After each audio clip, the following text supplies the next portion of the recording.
Bismillahirrahmanirrahim. C'est bientôt la fin du mois de Ramadan.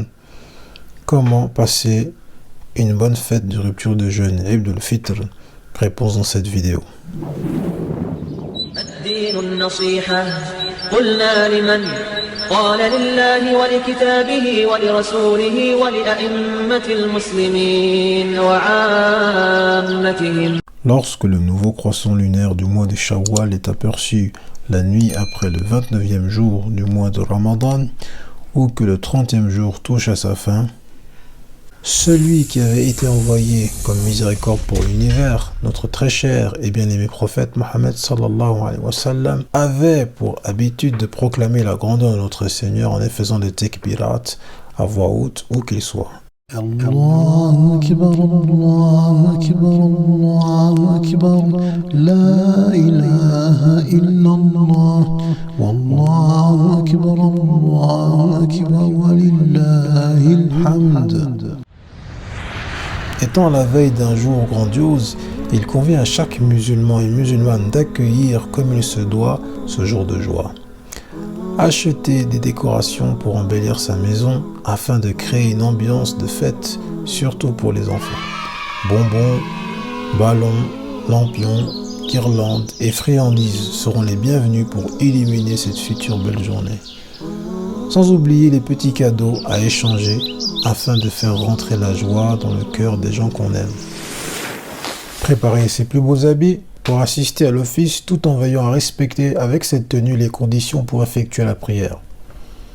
Le matin, après avoir effectué la prière de l'aube, il est recommandé de prendre une douche comme on l'effectue pour le vendredi.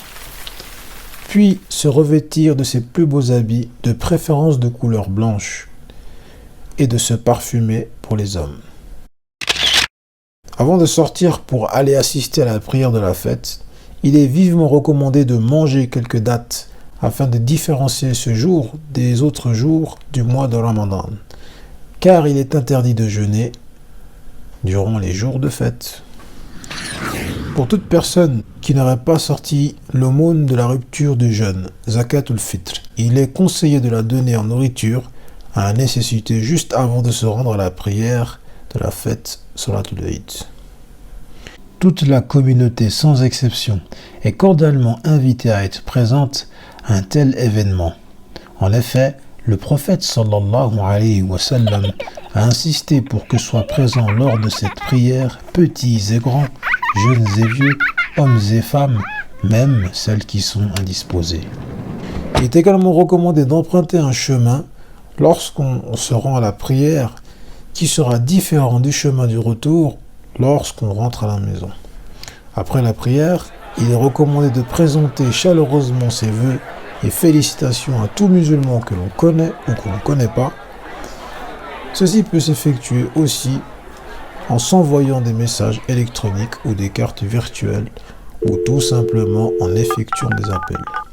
Pour les personnes qui ne pourraient se rendre à la prière de la fête Salatul Eid pour diverses raisons comme les restrictions sanitaires, ils peuvent effectuer cette prière seuls ou en famille ou en groupe.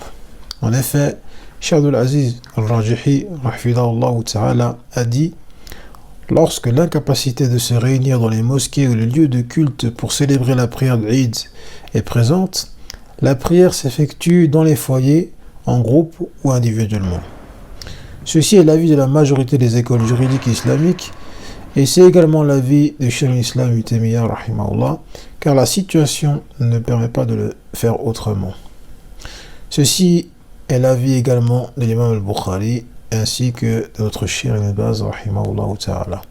Cette prière est effectuée sans être précédée d'un prêche. Concernant le nombre de cycles raka pour cette prière, il existe 3 avis, dont ce qui me semble le plus juste consiste à effectuer 2 rakats comme on effectue la prière de l'Eid habituellement dans son temps recommandé, soit 20 minutes environ après le lever du soleil. Wallahu ta'ala a'lam wa sallallahu ala nabiyyina Muhammad wa ala alihi wa sahbihi ajma'in.